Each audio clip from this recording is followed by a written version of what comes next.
सुनेंद्र पवार यांची राष्ट्रवादीच्या विधिमंडळ गटनेतेपदी एकमतानं निवड. विधानभवनातील बैठकीत निर्णय. सुनेंद्र पवारांचा राज्यसभा खासदारकीचा राजीनामा.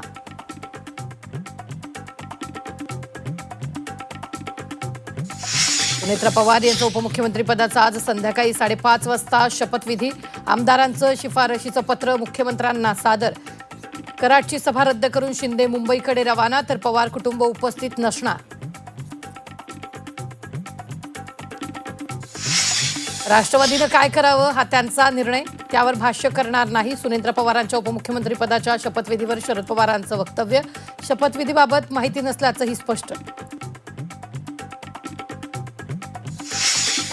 सुनेंद्र पवारांना उपमुख्यमंत्री करावं असं आम्हा सर्वांना वाटतं. त्यानंतर बाकीचं पाहू. राष्ट्रवादीच्या विलिनीकरणावर भुजबळांची प्रतिक्रिया. उपमुख्यमंत्रीपद राष्ट्रवादीसाठी सर्वाधिक महत्त्वाचं असल्याचंही मत. दोन्ही राष्ट्रवादीची विलिनीकरणाबाबत 17 जानेवारीला झाली बैठक. शरद पवार अजितदादांमध्ये झालेल्या जुन्या बैठकीचा व्हिडिओ झी 24 तासकडे.